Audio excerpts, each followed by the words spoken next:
who don't know, I was part of the settlement with the city over the tear gassing that happened on 52nd Street. So for me, something that really stands out is the lack of leadership that we've had from a mayor.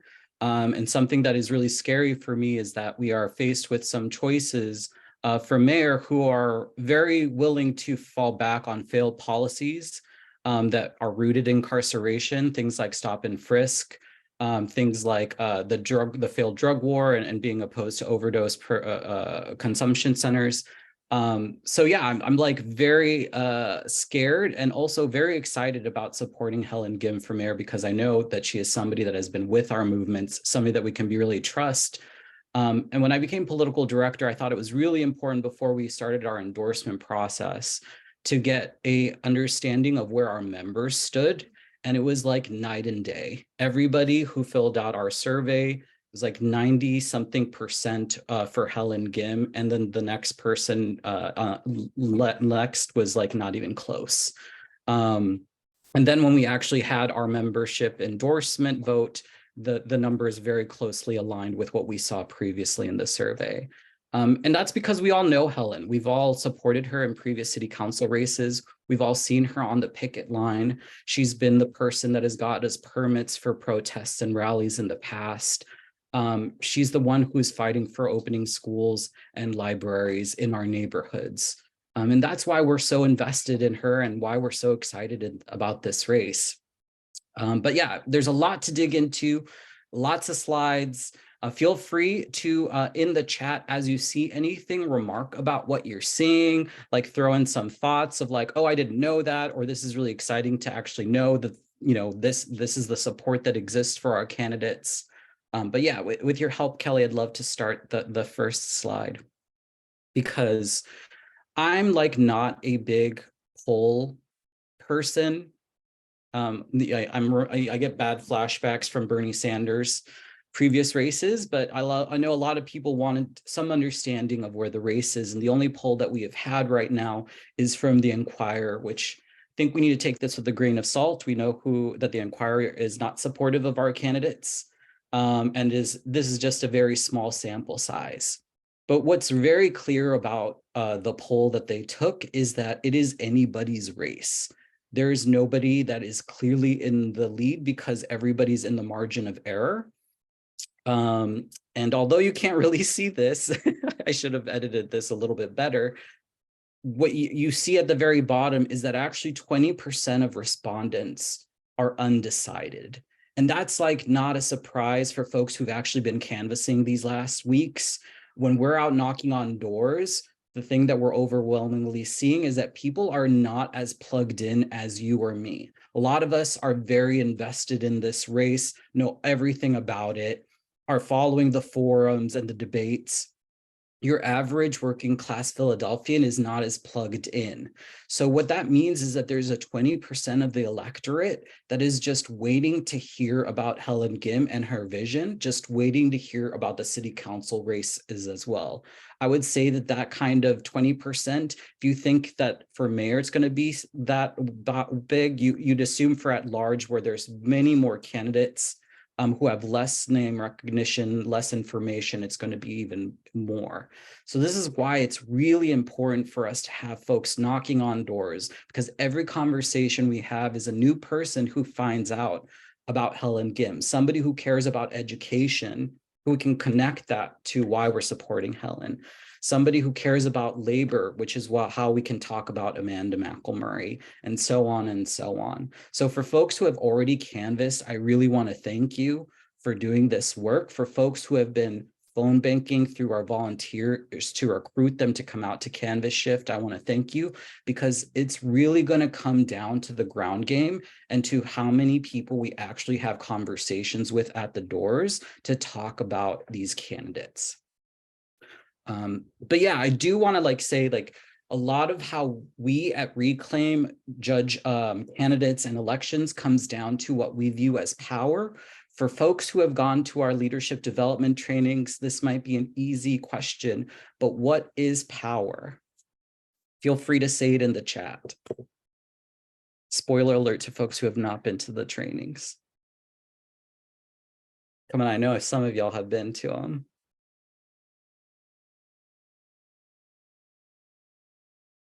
That's right. Thanks, AJ.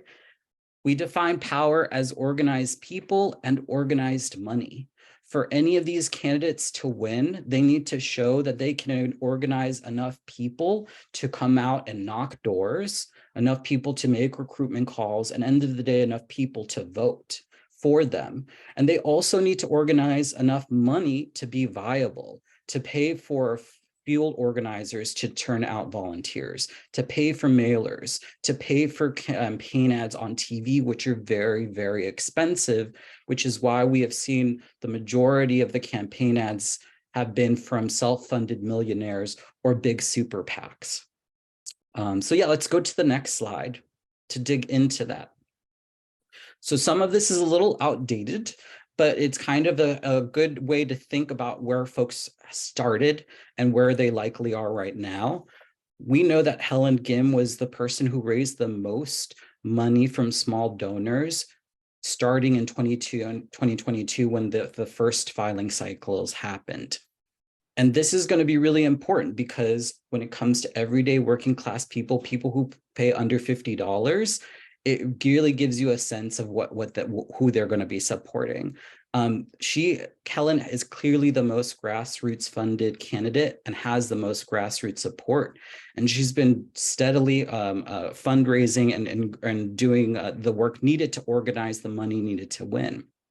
But it's going to take all of us to support her. So if you have not, please donate to her. There's always still time. Like I said, it takes a lot of money to keep those campaign ads. I don't know if folks have seen the amazing Block Party campaign ad, which was actually shot on the block behind mine. But yeah, that's going to be really, really important because for a lot of folks that we don't get to at the doors, seeing Helen on TV and getting to see her positive vision that is rooted in education, in joy, in ways to address poverty and youth unemployment as a ways to combat community violence in our city is a very different way of looking at things compared to some of the other candidates that are really just focused on policing and more incarceration, which basically is what we've been doing and what has been failing. And it's something that we should not be returning to. So yeah, let's go to the next slide. How did we get to this point? Like, how do we know, how can we gauge how much support Helen Gim? The best way to look at it is through the support she has now and the support she's had in the past. In 2019, Helen Gim had the most votes in a very large city council race. And that's how we started having this conversation about, can Helen Gim actually be the next mayor? She actually got more votes than Jim Kenney during that election.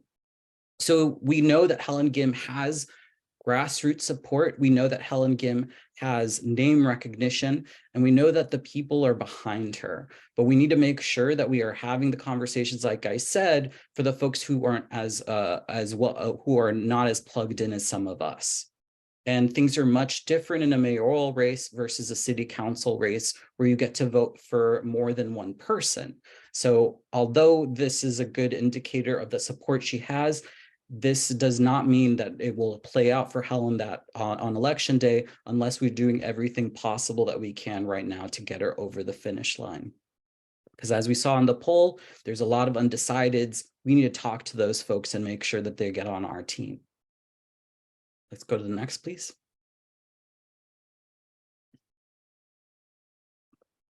Helen Gim has the most support of environmental and climate justice groups. I made this image earlier and I had to add Grid Magazine and Philly Thrive, which recently endorsed her. This gives us a very good understanding of the kind of mayor she's going to be, the kind of priorities she's going to have, like a Green New Deal for Philadelphia. Many of these organizations that we're going to go over in this slide and the others come with grassroots support, comes with door knockers, comes with people that are very excited to talk to their voter, to talk to their neighbors about somebody who shares their values and vision when it comes to climate justice. So I think it's really important for us to know that this is all the support Helen has. And essentially every other mayoral candidate has not had any support from any environmental and climate justice groups. And that says a lot. Let's go to the next. Open ward support. For folks, is there anybody here who is a open ward committee person? Feel free to say it, like sound off in the chat. Maybe you are a committee person in one of these wards. Helen has the support of 5 open wards, as well as the open ward caucus in 22nd. For folks who don't know what that means, what is open ward? Open wards are essentially wards where the committee people that make up the wards get to have a democratic say in who the ward endorses. For the majority of the 66 wards in Philadelphia, it is only the ward leader who gets to make that decision. And many of those decisions are weighed heavily upon what what the larger democratic establishment wants, or a lot of times who can pay out the most for an endorsement. Every ward charges for ballot for candidates to be on their ballots. And so, yeah, a lot of times this turns into a very like money-making way for wards to get in races for mayor, city council, and especially for judicial races. So it means a lot when open ward support, because you know that that's a reflection of the actual committee people, not just one leader. And I think the other thing that's very important to note about open wards versus closed wards is that open wards have much more investment in their committee people when it comes to voter outreach and engagement. If you are somebody who lives in an open ward, you are much more likely to have a relationship or understanding of who your committee person is, because they're actually out there trying to knock at your door and talk to you about it, not just on election day or the weekend before, but in the weeks leading up to it. That's a very big difference when it comes to closed wards, who do very little. And I don't want to say that as a reflection of the committee person themselves. I really think that this is a reflection of the ward leaders and the Democratic establishment as a whole, who sees any kind of voter engagement and outreach as a threat to the power that they have, especially when committee people do not support the candidates the ward leader chooses and dictates to the ward who to support. So I think it's really important to note who has open ward support and who doesn't. Rebecca Reinhart does have a comparable amount of open ward support. Sherelle Parker has only 2, and the rest of the other candidates do not have any support of any open wards. So I think, again, that's very important to note and see where everybody falls on these scales and the kind of support that they have to give us a kind of understanding of where the support lies, especially in context with the poll that we were looking at earlier. Let's go to the next. Helen Gim has a large support of labor, labor endorsements. And we know this because, as I mentioned in the past, Helen Gim has been that person that is on the picket lines. She was at Penn fighting for the RAs to be recognized as a union. She was out there with TUGSA. So it is no surprise to see some of the support that she has been having from labor in this election. And it's also not a surprise to see that the teachers and the educators unions largely are supporting Helen because she has been an education advocate, organizer, teacher, and always been fighting for public schools and teachers. So I think it's really important for us to understand, like, labor is another kind of big thing when it comes to getting out the vote, because labor is very well organized and their members are usually in lockstep and very excited. They usually have a process of weighing in on these candidates through their membership. So it is democratic, similarly to the open wards. So that means that there's a lot more buy-in. And for, like I said, for a lot of these unions, they remember seeing Helen fighting with them. They remember seeing her on the picket line. And that makes a big difference for folks when they're out talking on the doors, because they can actually say, Helen was out there with me. She was out fighting for my rights as a worker, as an educator, as somebody fighting for our schools. So it's a very big indicator to look at labor support. The other candidates that have labor, like a large labor support, are Sherelle Parker, who has a lot of the building trade support, and Jeff Brown, although he started to lose some of those after in a debate, he made some very negative comments about unions, trying to say like his support was better than others. And that didn't really work out too well for him in the press and with certain labor groups. But we cannot deny the breadth of support that Helen has from labor, and we will hear from some of those leaders later on today. Next one. Progressive people-powered organizations. This is something that's really important. And obviously we're on this list. We were the first organization to support her in December. And we made that decision, one, because as I said before, we knew our membership and our base was largely supportive of Helen, but we knew in races that are as large as this, where there's so much money being thrown into it, getting a coalition together early on is very, very important. And one by one, every progressive organization in the city has thrown down for Helen because their members recognize that Helen's record and relationships and values are aligned with us. And we've all supported her in the past. So we've got folks like Reclaim Philadelphia, like that's our organization. We have our allies at One Pennsylvania, Working Families Party. I'm sure y'all have our members in multiple of these and been texted by multiple of these organizations. We've got Philly Neighborhood Networks, Riverward Area Democrats, Make the Road, which is the largest Black and Latino organization in the state. And we've got mass liberation organizations like Free the Ballot, Straight Ahead, and Amistad Movement Power, who recognize that Helen is the only candidate that is talking about the community violence in this election that doesn't just lean in on police, but also talks about job programs for youth, that also talks about mobile healthcare responders instead of having police respond to mental health crises like we saw with Walter Wallace here in West Philadelphia.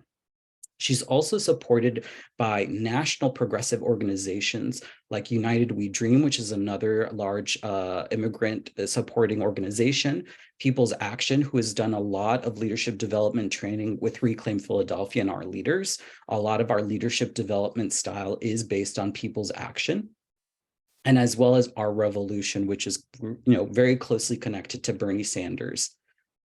So when we're looking at the candidates and where their support is, only one candidate has the support of every progressive and people-powered organization in the city. It is not even close. So if there's any other candidate that's trying to say that they're the progressive, it's very, Power Interfaith, unfortunately, is a C3 organization and does not do endorsements.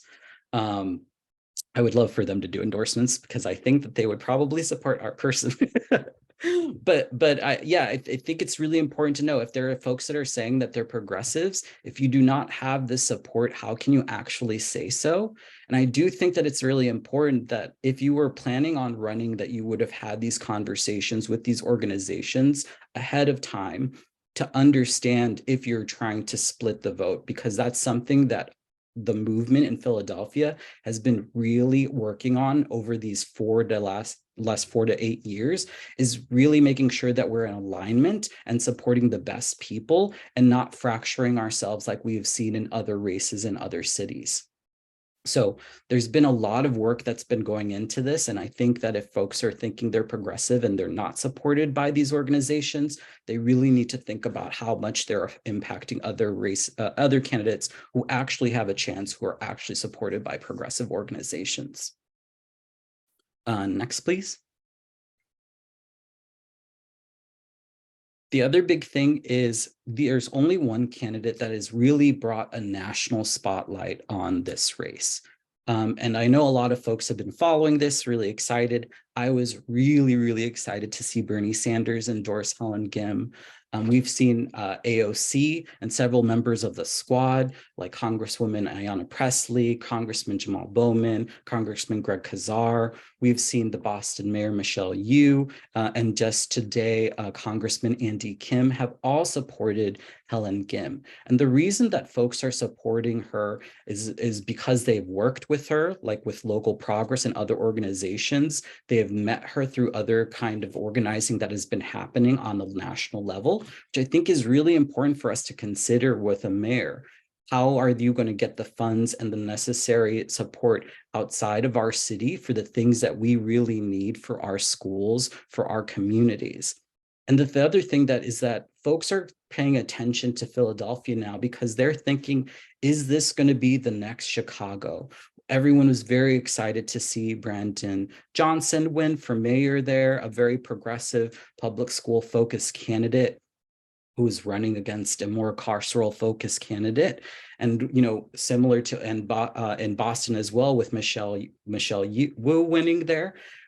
Folks are thinking, like, is Philly going to follow in the steps of Chicago? Is Philly going to follow in the steps of Boston? And really, that's going to depend on all of us and the work that we do over these next few weeks, because this national attention will help. It really does kind of, again, with the progressive organizations, shine a light on who the actual progressive in this race is. And it does give some kind of energy to more younger voters that are going to be really important if we want to win in this election. Let's go to the next one. And not only have we seen national progressive throw their weight, we have seen all of these local people-powered electeds endorse Helen Gim as well. Senator Nikhil Saval, Councilmember Jamie Gautier, Councilmember Kendra Brooks, Representative Elizabeth Fiedler, State Rep Rick Krajewski, and State Rep Tariq Khan. And something that I think is really important to know is that all of these candidates, something that they all hold in common is that they've all beat incumbents that were serving for 10 to 30 years. All of these candidates ran on change makers. All of these candidates were probably supported by all of y'all at some point. If you lived in their districts, I'm sure that you were out there supporting Nikhil Saval, supporting Liz Fiedler, supporting Rick. And really what it comes down to is the hope and the joy. All of us were really hopeful about these races. We were not sure if they were going to win, but we put in the work to make sure that they did. So I think that there's very clearly a candidate that it inspires the kind of hope and joy. And we can see on the other side of when Nick looks at the other candidates, that kind of is eclipsed and it's not even close. So let's go to the next slide. When we look at the other candidates, especially when it comes to Sherelle Parker, she has really nailed down all of the establishment support. Now, the Democratic City Committee said that they're staying out of this race, but as the Inquirer has reported, it really doesn't look like that. As we see here in this picture of this warm embrace on the stage just a few nights ago with Bob Brady, somebody who's been in power and control of the Democratic Party for the last 30 years. No other candidates for mayor were allowed to give a stump speech like Sherelle Parker was allowed to do, even though there were other candidates that were present there for mayor, and even though this occurred at the same time as a televised mayoral debate. But I think what we're seeing here is something similar to what we saw in the Bernie versus Biden race, where we're seeing a lot of candidates who are dropping out and coalescing around the most establishment candidate. So when you look at the support that Sherelle Parker has, it is basically the same people that have been in power for 10 to 30 years. And we can kind of see, based on what she has said and the support that she has, that nothing is going to inherently change under her leadership. And it's not going to change because the people that are supporting her are not invested in that change and have been basically part of the same status quo. So very clear differences. The other candidates in the race that have gotten kind of support from other electeds are Rebecca Reinhardt, who has the support of 3 mayors. Again, a lot of them responsible for the closing of our public schools and fire stations, not something that I think I would be bragging about. And then we just recently saw Alan Dom got the support of a former mayor, which if you watch that video is like not the most enthusiastic. I honestly did not find that Bill Green was very excited about Alan Dom or even knew who he was before he endorsed him. But that's where it stands right now, and where the support lies for all of the candidates. It's very clear that there's one candidate that is supported by the same people that we have all been excited about and voted for, and then there's another candidate that just represent the establishment and the status quo. Next slide. And so what are we up against? Aside from, a lot of establishment support and people that are throwing their weight now behind Parker, we've also got a lot of large, dark money. And something that happened that was unheard of is the Philly Ethics Board actually took Jeff Brown to task for having what they said was unethical coordination with super PACs, and not really disclosing where the money comes from that. Super PACs are something that does exist in our political climate. A lot, Helen Gim and other candidates have it, but they disclose who their donors are. That's something that does not happen with Jeff Brown. And when Jeff Brown is having meetings before he runs for office, where he's making sure that all of these folks that he's later not coordinating with are donating $100,000 to him at some fancy steak dinner, it's very easy to understand what they're going to be doing once they're not on the right side. So this doesn't happen. Usually when these ethics violations come to light, they happen after the election has already happened. And if you look, the Enquirer recently interviewed Jeff Brown and saw that he is still leaning into the lie that this case is settled and over. It is not. It is still open out there. So next one. Something that we should talk about is these mailers that came out last time targeting progressives. They were from Jabari Jones's group, a Greater Philadelphia. And let's go to the next slide to see what Jabari is doing this election cycle. He has started this other organization that is doing attack ads against Helen Gim, even though she followed the city's conflict of interest process, even though it is not what they are saying it is when it comes to the opioid bills, even though every other candidate running for mayor was supportive of voted the same way that Helen Gim. But Jabari Jones, being the loser that he is, had to do this with this real estate developer, Mo Rushdie. He, as many might remember, was going to run against Jamie Gauthier, but could not garner enough petition support to actually win.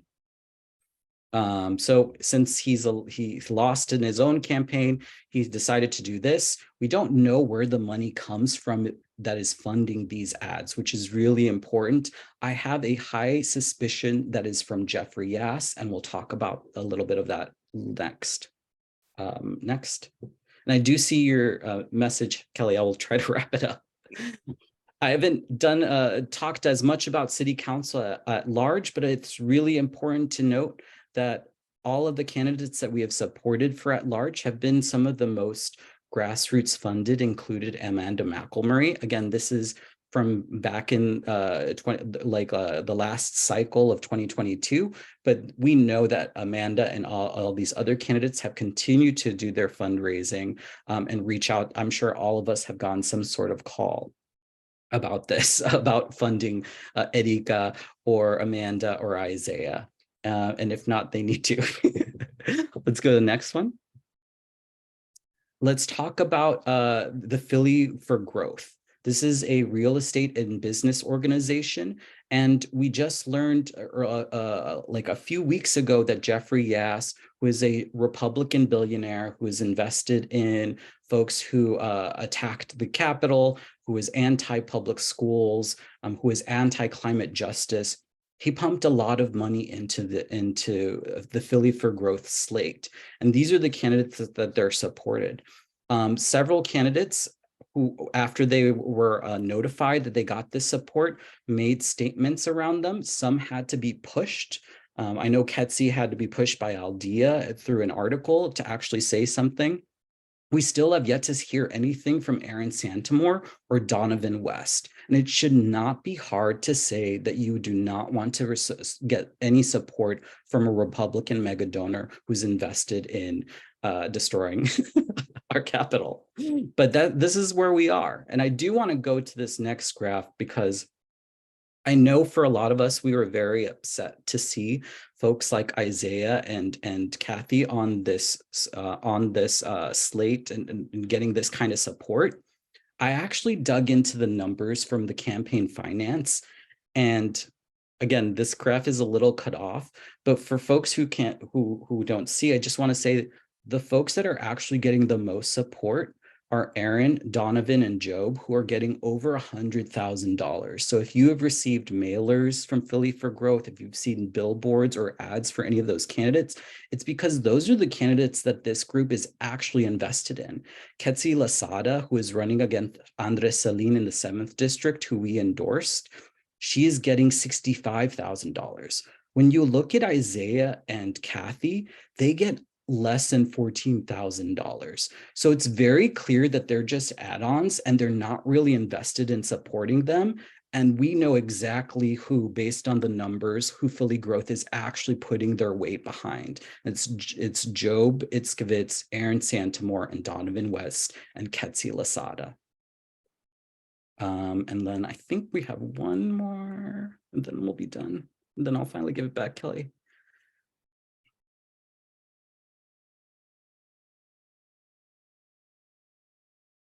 Oh, right. Oh no. There's no way I can fit. No, I can open it up again, but there's just no way I can figure out how to do that while sharing my screen. It's totally fine. I can just say it. There you go. Oh, okay. So the last thing we talk about, if you go to the PA Youth Vote Tracker, you can see where the endorsements are for all of the candidates.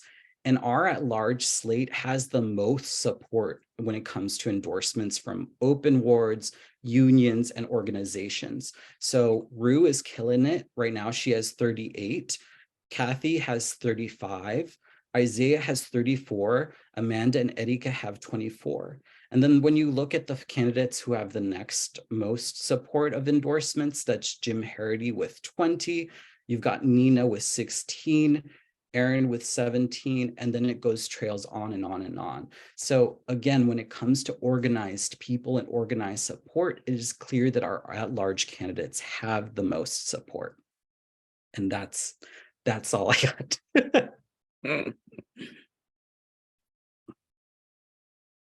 Am I still sharing my screen?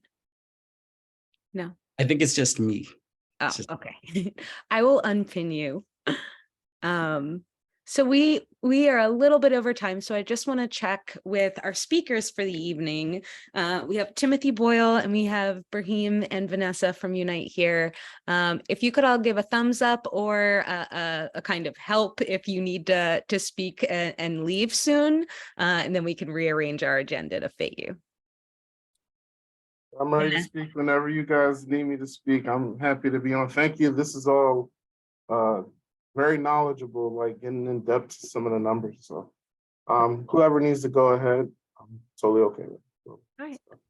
Vanessa, are you good? She's supporting me. She's here to support. Ah, I see. Oh, I love that. The buddy system from Unite here. Yeah. Say hi, Vanessa. Don't be shy. Okay, then we'll just continue with the order of our agenda, and Danny's going to talk a little about the scorecard that they worked on, and then we'll go to Timothy, and then we'll go to Brahim. Thanks so much, everybody. Danny, are you ready? Let me see if I can find you, and then I will pin you. Awesome. Okay, great. I'm going to share my screen. Can everyone hear me? Yeah. All right. And can you see this? Yep. Fantastic. Okay. Hey, folks, I'm Danny. I live in South Philly. I've been a Reclaim member for maybe, I guess since 2016. And I've been leading a team of people working on a scorecard for the mayoral candidates. We have, I think, several of our members here in this room right now. So thanks, Sarah Bishop Stone, Kelly, of course. I think Steve Zatloff and Diane Harrison are here as well. So what we did is we made a scorecard based on the Alliance for a Just Philadelphia platform. So AJP, Alliance for a Just Philadelphia, if you're not familiar with it, is a coalition of a few dozen groups, about 30 groups that come together to take on progressive causes in the city. One of the things they did this year is they came up with a platform to make demands of city council and the mayor. And they divided all their policy positions into 10 different issue areas. And so we took this as inspiration to make a scorecard and see how well the mayors stack up, the mayoral candidates stack up to these policy positions. So you can go to adjustphiladelphia.org to see the platform. But what we ended up doing is grading them according to these issues. So for instance, under economy, we're demanding that city council pass a wealth tax, that they enact payments in lieu of taxes. So when you take all this and you look at everything these candidates have done in the past or the statements they've made, drum roll please, you get this guide, which is live on a web page now, but we're still working out some kinks. So if you notice little errors, don't worry, we're working on them. So we condensed the 10 issue areas into 6 to make it digestible and shareable on social media. Not super surprising after the presentation Sergio just gave us. Basically, everyone sucks except Helen. So our guide essentially codes people as to whether they align with the platform, they partially align, or they do not align. So what we did is for each issue, we did research on the candidates' policy positions, and we weighted mostly what the actions they took if they had a record as a politician. If they didn't have a record, then we had a conversation and we had to go just based on their statements. But a lot of the candidates did have a record, so that made things easier. So you don't have to completely take our word for it. This is sort of just like everything in a nutshell, but we have it organized by topic. And so for each topic, you have a short description of what the platform for AJP is demanding. And then candidate by candidate, we have summarized in bullet points some of the things they've done or statements they've made that can help you understand the grade they got. So Helen is aligned on economy for all, and you can see some of the positions she's taken and some of the legislation she's authored. If you click on housing, it will take you to the housing list. You can see that Jeff Brown opposes a rent control policy and has described the Sixers Chinatown Stadium proposal as intriguing. He's also received 250 grand in dark money. So this is a long guide. There's a lot of information here. So I'll let you guys look through it yourselves. This will be on the Reclaim Philadelphia link tree. If you're a canvasser for Reclaim, we already have an agreement with the candidates on the lit we can hand out, so you can't hand this out in print at the door, but you can share the link with people you talk to. If you're canvassing for another organization, you can print it out and give it to people. You're also free, once we start blasting this on social media in the next 24 hours, to share our social media graphics. So we have these formatted to fit the major platforms, Twitter, Facebook, Instagram, and we can share those with you if you'd like them. And then if you go back to our website and you go up top and you want something that you can easily print out because you're working with some organization or you're having a meeting, or you're going to meet someone you know and you want to convince them of some stuff, you can just click on this, double click, and it will take you to a one-pager. that describes all the issues areas and then gives you the basic grid along with a link. So I think that is pretty much all you need to hear from me. If you have any questions, I suppose I can take them, but I'll defer to Kelly on how much time we have. Are there any questions, or do folks feel comfortable just shouting out how awesome this is? And I just want to lift up how much work it took and how seriously everybody took this project. I know that there's like an actual number grading system that they used, and that there were things that were like, oh, actually we heard this, so like this is plus like this, or this is negative. I think what we can say is that in an email follow-up from this, I'll send everybody the recording, and then we'll send the link to the website so you can all have it that way. Thank you so much, Dani. No worries. Thank you. And if you have questions, Dani Daneri, you can ask him a question in the chat.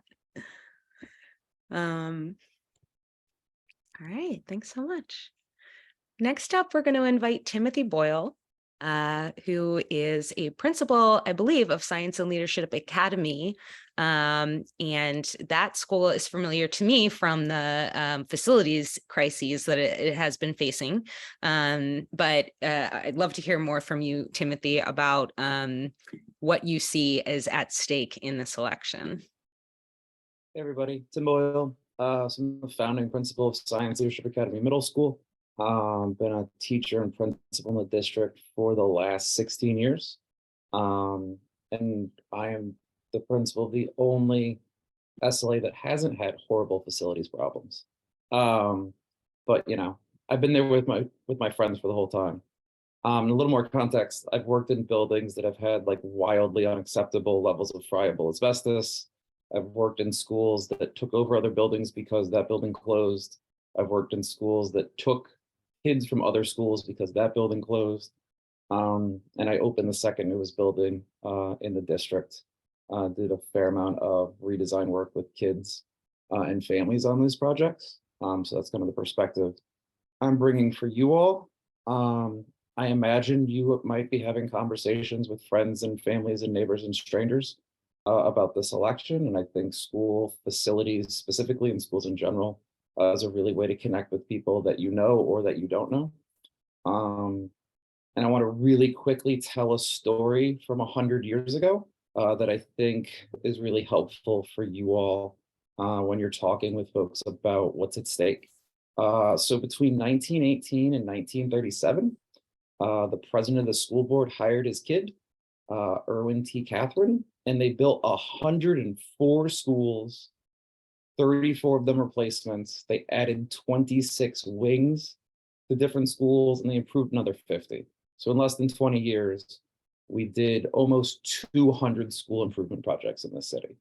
And when we did those things, they were introducing new technologies like gas-lit lamps in Tinder schools.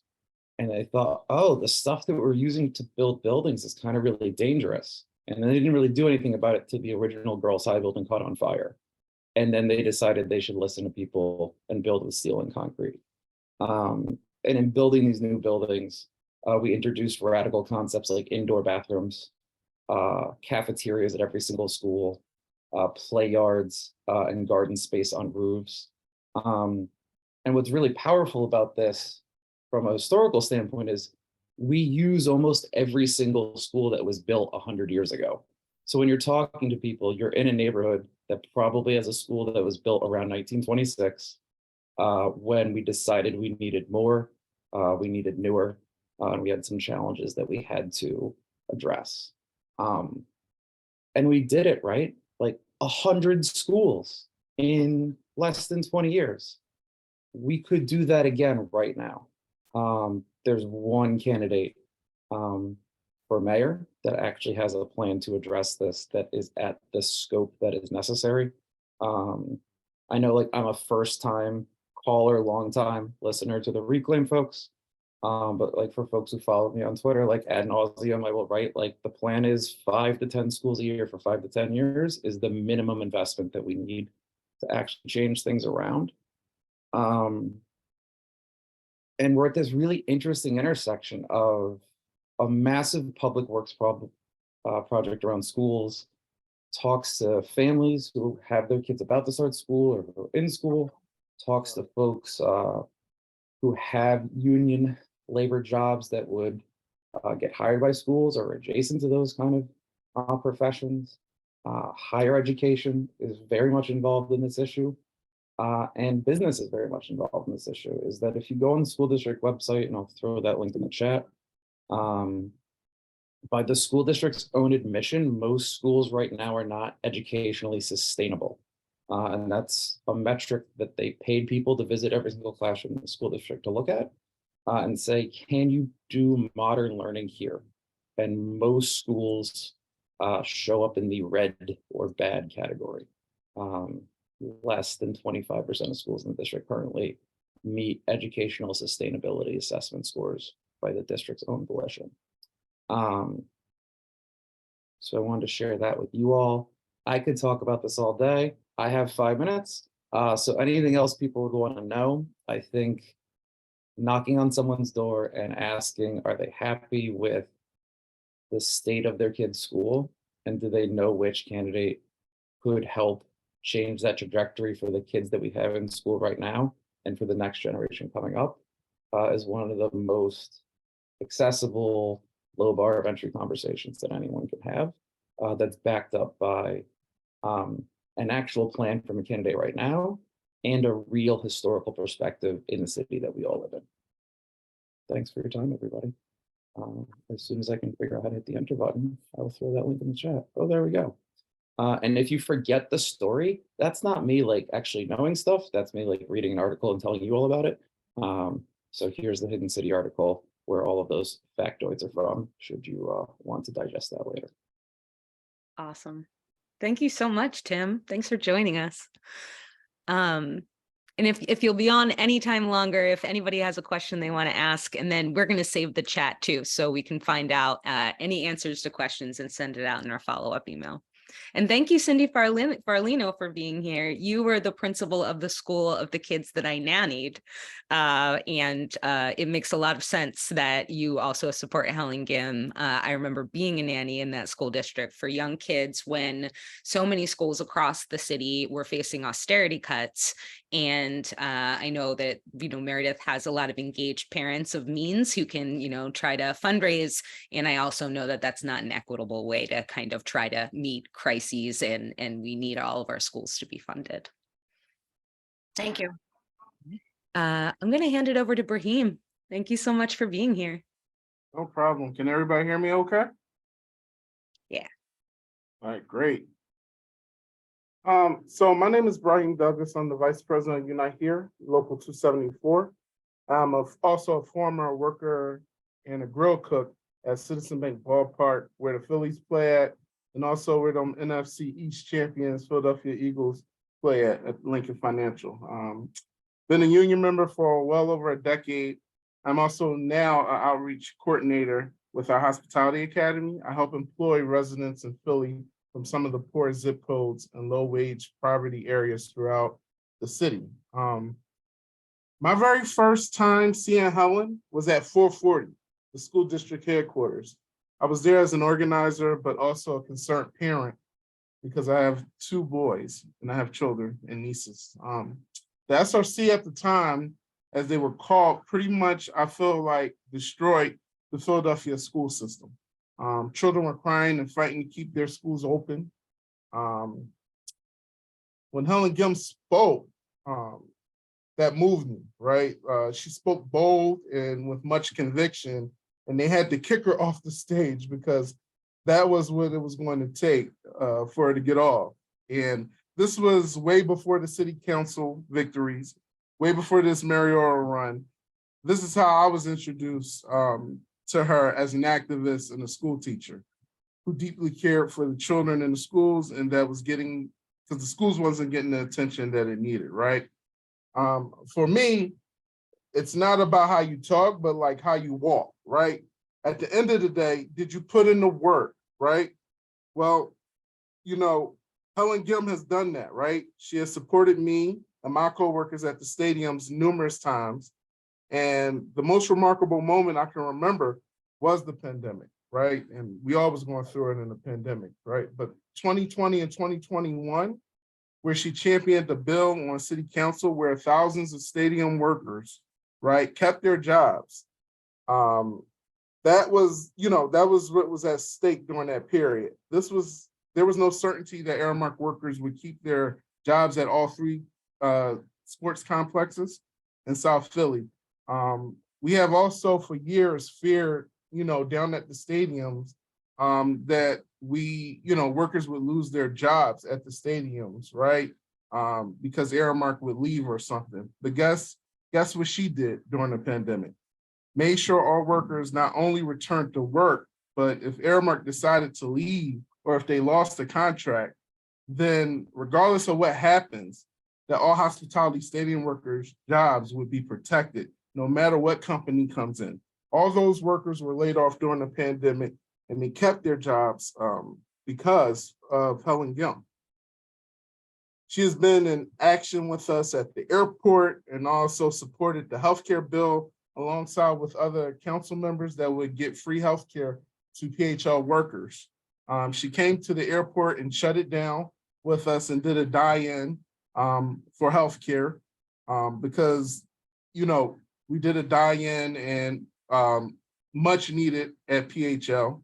And because of that, the first group of workers, Sky Chef workers, now have free healthcare, and other companies at the airport will soon follow suit because of that. With the hotels, she ended the on-call system with the Fair Work Week bill that billionaires who are running, right, for mayor complained about. It was not good, but we know it's affecting the working class in a positive way. And I'm gonna say their names: Derek Green, and who was running for mayor, obviously, and Cindy Bass, who's still on council, right, was trying to get the hotel bill thrown from hotel workers. Helen Gim brought in a non-union cook from the Marriott, right, to the backroom meeting where all the deals happen at city council, which is unheard of. She brought her in. They heard her, her name is Lakeisha Welling. She has four children. Derek Green and Cindy Bass, right? They were there and they couldn't find it in their heart to pass that bill, right? They couldn't find it in their heart to backdoor that bill because Lakeisha was right there and because Helen Gim brought her into the back room, which people don't, especially people on council, never ever do. That's how real Helen Gim is, right? She will not, like screw the working class people. She's a former teacher, right? She won't do schools wrong, obviously, we know that, right? Her very own children were in the Philadelphia school system, right? She will put workers and communities first before these larger than life companies, right? And she'll be firm and bold, the 99% for Philadelphians, and fight the 1%. We know Helen has put all the work in necessary, and she's sprinkle fit to be the next mayor, first woman, and the 100th mayor of Philadelphia, Pennsylvania. We got to do more though, right? Than just vote, because we're all going to go out and vote. We got to do more than that. My birthday, just so you guys know, is May 9th. This is lame day. It's on Tuesday next week. And it's a working day for me. I typically don't do anything on Tuesdays, but I initially had plans to, do something on the weekend, go away or whatever, but those plans have changed. And I'll do a little something maybe Friday night after I've done. But I'm working like all weekend. This is super important. So I'll be knocking on doors during my free time. And I found by us knocking on doors, people are super undecided on who they want to vote for, right? And because of that, we've had good conversations on the doors. Either they're voting, we've then encouraged them to vote for Helen Gilm, or also they're really going to consider her and really take a look at her because somebody actually knocked on their door to talk about it. I think we got to do all we can do now. Let's do all we can do now. Right now, let's knock these doors, because that's what I'm going to be doing. And I just wanted to help deliver that message to you guys. Thank you so much, Brahim. I want to echo that statement and thank Brahim and Timothy for centering us in what we have to win and what we have, and Sergio for highlighting what we have like against us, right? But both of them mentioned all of these undecided voters. And I've had those conversations. I got lucky enough to canvass in my neighborhood after Unite Here had been there. So I was just the closer, so that was great. And that's the kind of coordinated effort we have. We've got organizations like, we partner with Unite Here, we partner with WFP and other organizations to make sure that we're in the most strategic parts of the city. We're not tripping over each other, but we're being powerful together. And I'm thinking back to Sergio's graph, 20% of voters, they're undecided right now. And you got to think these are moms who are just trying to get their kids fed, right? These are people who work 2 jobs. They don't have time, to pay attention to this. These are people who are burnt out on politics because our politicians have failed them repeatedly. And then we know that there is this beautiful alternative and this beautiful opportunity to move light years ahead in where I ever thought we could be when I started organizing 6 years ago. I didn't think we'd get to the place where we had the potential to elect one of the most tried and true progressives in this city, who has national attention because she's got nationally recognized bills and nationally recognized ideas. Somebody who's able to actually accomplish things that everybody else thinks are so impossible, but to us are so necessary. They're vital. These are the schools our kids go to. These are whether or not somebody knows where they're going to work or whether they're going to work on the 2 weeks from now. This makes a big difference. And Reclaim's whole purpose is to shift power to the people. That's why the John Lennon song in the beginning, right? And we have the opportunity to shift so much power to the people by electing Helen mayor of Philadelphia and by electing a slate of city council at large candidates who aren't going to block her when she tries to do big, beautiful things that are going to be things that the Realtors Association or whoever endorsed Dom today, things that are going to make them mad, right? Or that's going to require, a pen to pay pilots, right? Or a wealth tax, maybe a little shift in who's funding our institutions in this city. The things that are the institutions that our kids are going to experience first, especially. And we don't have much time left. So I want to do just a question, and feel free to throw it in the chat, come off mute. Who is canvassing this weekend or next weekend? Thumbs up, put it in the chat, come off mute. Yep. Awesome. What I want to do now, I want to take some numbers. I want to know who can commit and put your name, drop it in the chat if this is you. Who can commit to canvassing 3 shifts between now and May 16th? Lizzie, I know you're already scheduled for 2 of them. The question is, can you canvass 3 shifts between now and May 16th? Brahim, I know you probably are. Anybody else? I will make this commitment. I will do 3 shifts. Tamara, I see your hand. We're going to be recording these and we are going to be coming back at you. So really make sure that you can do this 3 shifts. Anybody able to do more than 3 shifts? Sarah, I see that. I see your negotiation. That's a powerful way to show up in the chat and I value it. Who can't do 3 but says that they can do 2? Cindy, nice. Other folks, put it in the chat. We're going to be following up. 20% undecided voters.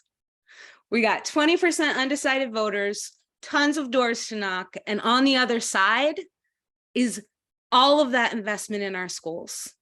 like a Green New Deal for schools, right? It's a mayor that actually believes in the dignity of the working class and knows who's up against us and is on our side, right? Not Wall Street, not major developers who have 9,000 LLCs and avoid being actually held accountable.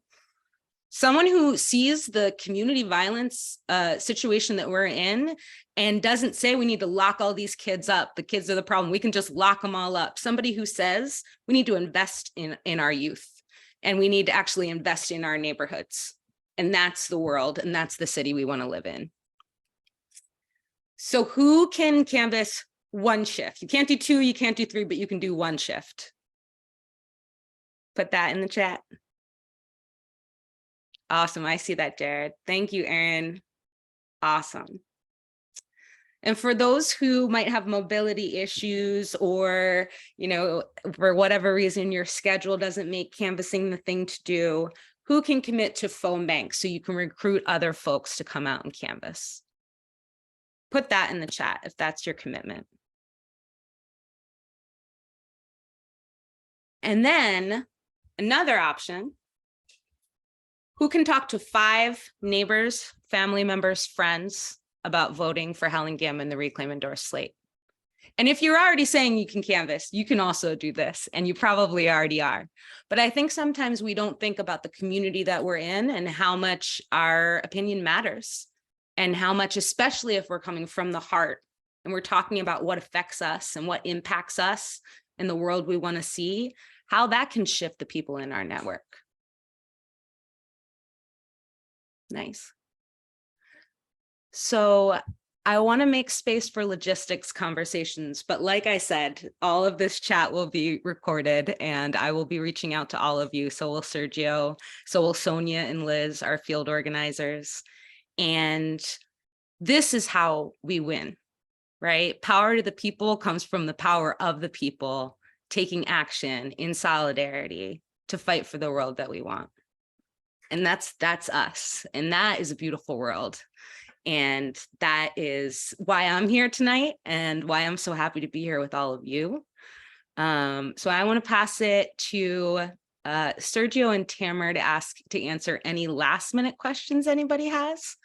And then we can close out for the night. I saw some questions about ballots.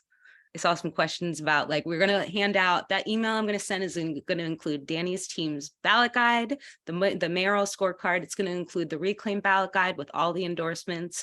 It's going to include the link to sign up to Canvas or Phone Bank. Yeah, awesome, Justin. Thank you. And then there was a question about ballot questions. And I think if Jared, if you still have that question, or if the person who had it wants to come off mute and ask the question, I think Tamara can answer. Yeah, thank you. I was just hoping that we would get a and you actually partially answered it, because I was hoping to get an emailed comprehensive guide of all of the recommendations from Reclaim. So all of the mayor, council, judges, ballot questions, whole 9 yards. Yep, I'll include that. It's on our blog, and we will send it to you. And then you'll see at the bottom linked, this is our analysis just on the mayor race, just on city council, just on the judges. And that way you can kind of get any more information and do a deeper dive if you want to. And I'm going to put my email in the chat. And if anybody has questions between now and the election day, or really anytime about organizing, voting, anything like that, feel free to reach out to me. And you'll also get the email, the follow-up email from me. And I'm happy to answer. But if folks don't mind, in Reclaim, we believe that anything worth doing is worth evaluating.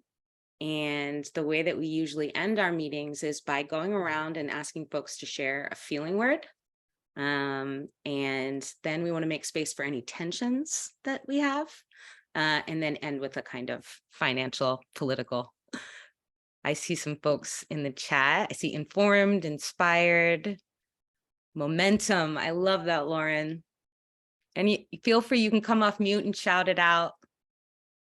We're at the end of the meeting. We're getting loose, even though we're evaluating.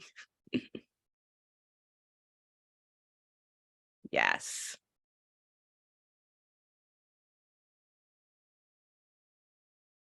Awesome. I see Lizzie's feeling word is not a feeling word. Lizzie wants to talk about E-Day. You can also volunteer at the polls on E-Day. We're going to do everything we can to reach these voters. And then we're going to get them again at election day. And there will be people who show up who don't know. And so if you go to the Canvas sign up form, there is the election day. You can sign up for a shift at the polls too. And we'll try to find the one that's closest to you. I did also put a feeling word in, Kelly. Feeling word, Lizzie. I missed it. Pumped. I'm pumped. Awesome. Great. Now let's talk points of intention. Is there anything that came up in the meeting? Anything that you're thinking about?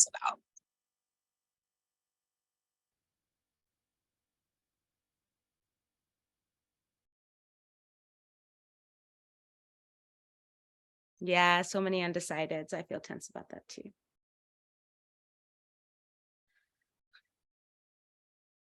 All right. Well, I'm going to close this out and we'll send our follow-up email. But I think there is that,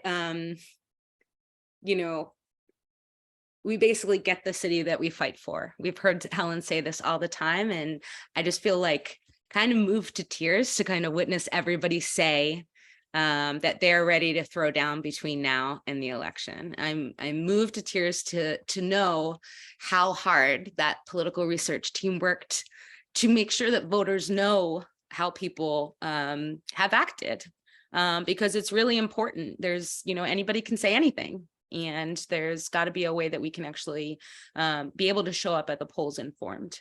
And to me, relationships and who's backing up a candidate, and when there's folks from Unite here backing them up, when there are high school principals backing them up, when I think about the crises that we're facing, those relationships matter a lot. And we often in Reclaim, we kind of check in saying like, how is our energy? How's our physical energy, emotional, spiritual?